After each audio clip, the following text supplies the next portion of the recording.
आळू वडी तळायला भरपूर तेल लागतं, वाफवायचा कुटाणा करावा लागतो आणि वडी खायला तर आवडते. मग तुम्हाला जर का नेहमीच्या पद्धतीचा कंटाळा आला असेल ना, तर आळू वडीची ही नवीन पद्धत एकदा नक्की वापरून बघा. मस्त अशी आळू वडी फक्त 2 चमचे तेलामध्ये तयार होते. तर इथं मी आळूची पानं घेतलीत. 8 ते 10 मध्यम आकाराची आळूची पानं आहेत. आता ही आळूची पानं जी आहेत ना, ती काळ्या देठाची म्हणजे बिनखाजरी आहेत. देठ जर हिरवं असेल ना, तर पानं खाजरी असतात. तर इथं परातीमध्ये मी पाणी घेतले आणि त्यामध्ये एक लिंबाची फोड पिळून घेतली. म्हणजे काय होतं, जरी आळू खाजरा असला ना, तरी सुद्धा अजिबात खास येत नाही. चुकून जरी असा आला, तर आपला घोटाळा नको म्हणून ही आळूची पानं लिंबाच्या पाण्यामध्ये स्वच्छ अशी धुवून घ्यायची. पहिल्यांदा नळाखाली धुवून घ्यायची, देठ काढून घ्यायचे आणि नंतर लिंबाच्या पाण्यामध्ये एकसारखी हलवून स्वच्छ करून घ्यायची. आता ही पानं जी आहेत ना, ती बघा एकदम छान स्वच्छ झाली. या ट्रिकमुळं काय होईल, तर आळू जरी खाजरा असेल ना, तरी जास्त खाजणार नाही. पण काळ्या देठाचा आळू खाजरा नसतो आणि पान जाड जर असेल ना, तरीसुद्धा खाजरा नसतो. तर आता याच आळूची मस्त अशी 2 चमचे तेलात खमंग खुसखुशीत अशी वडी करूयात. नमस्कार. डॅम्स किचनमध्ये मी दमयंती तुमच्या सगळ्यांचं मनापासून स्वागत करते. तर आता बघा, एकदा पानं धुवून सुद्धा पुन्हा थोडीशी घाण निघाली.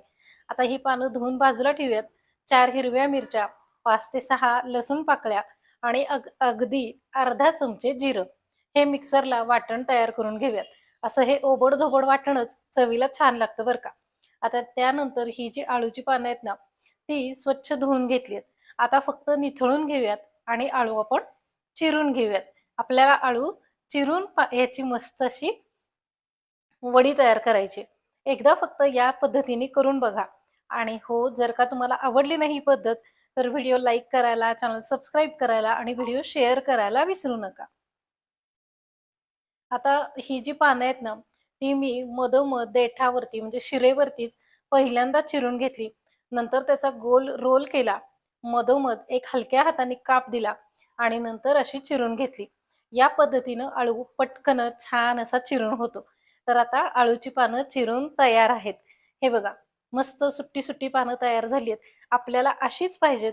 म्हणजे मग जसं आपण रोल खातो ना, तो जो चव असते ना, तशीच चव येते. तर आता याच्यामध्ये एक मुठभर बारीक चिरलेली कोथिंबीर घालून घेऊयात आणि त्यानंतर 1 चमचाभर ओवा हातावरती घ्यायचा, छान असा चुरायचा म्हणजे याचा वास छान लागतो आणि तो ओवा घालून घ्यायचा. आता हा जो आपण ठेचा तयार करून घेतलाय, तो सगळा घालून घेऊयात म्हणजे झणझणीत छान अशी चव येते. आता हे सगळं मिश्रण मस्त एकसारखं हलवून घेऊयात. हा जो मसाला आहे ना, तो सगळ्या पानांना व्यवस्थित लागला पाहिजे. आता पान बघा लांबीला किती आहे. जेवढं लांब असेल ना, तेवढं आपल्याला खायला छान लागतं बरं का. तर आता ना, मी इथं पुसून घेते कारण आळूच्या पानांचं पाणी जे आहे ना, ते खाली कट्ट्यावरती सांडलेलं आहे. आता यामध्ये चवीनुसार मीठ घालून घेऊयात. अगदी थोडंसं मीठ घालायचं आणि नंतर चिंचेचा कोळ 2 चमचे घालून घ्यायचा. मी चिंच भिजत घातली होती आणि त्यामध्येच थोडासा गूळ घालून घेतला होता. 1 चमचाभर गूळ आणि चिंचेचं पाणी घालून घ्यायचं. छान असं हलवून घ्यायचं. आता हे सगळं एकजीव झालं, एकत्र झालं की नाही, सगळ्या पानाला व्यवस्थित मसाला लागला, की यामध्ये 1 वाटी ज्वारीचं पीठ घालायचं.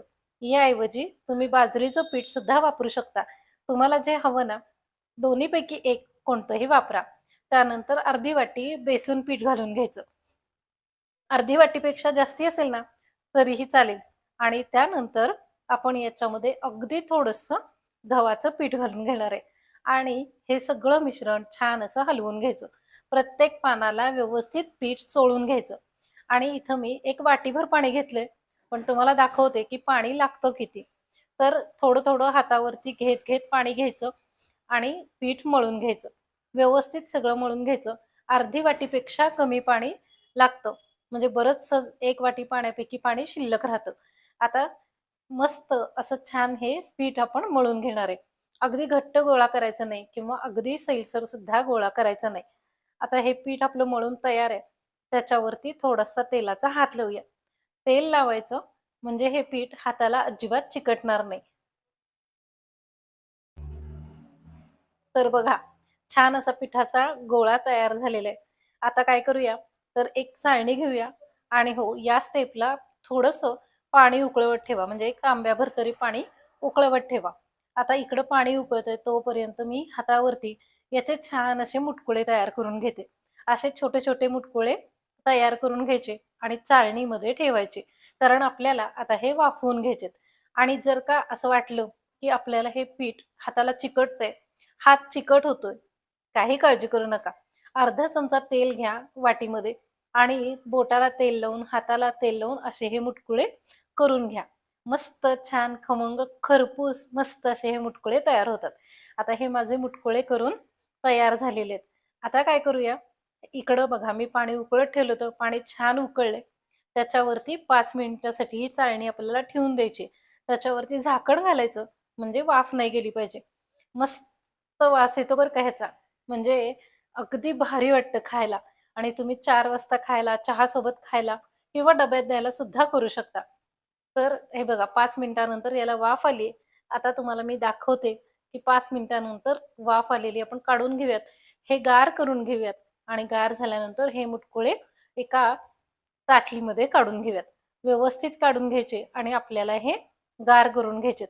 लगेच सुट्टे-सुट्टे होतात. अजिबात चिकटणार नाहीत किंवा काही नाही. गार झाले की व्यवस्थित निघतात कारण आपण याला तेलाचा हात पण लावलेला आहे. आता फक्त 1.5 ते 2 चमचे तेल घ्यायचं. कढई तापवून घ्यायची आणि तापलेल्या कढईमध्ये हे तेल सोडायचं. जेवढं कमी हवं ना, तेवढं कमी तेल तुम्ही वापरू शकता. आता यामध्ये 1 चमचाभर पांढरे तीळ घालून घ्यायचे आणि नंतर भरपूर असा कढीपत्ता घालून घ्यायचा. कढीपत्ता छान तडतडला की रंगासाठी थोडीशी हळद घालायची आणि सगळं छान हलवून घ्यायचं. कढीपत्ता मस्त कुरकुरीत होऊन द्यायचा बरं का. झालं. मस्त अशी फोडणी तयार झाली, की रंगासाठी बेडगी मिरची पावडर अर्धा चमचा घालून घ्यायची आणि त्याच्यावरती हे गार झालेले मुटकुळे घालायचे. मस्त परतून घ्यायचे. बारीक गॅसवरती 2 ते 3 मिनिटं लागतात.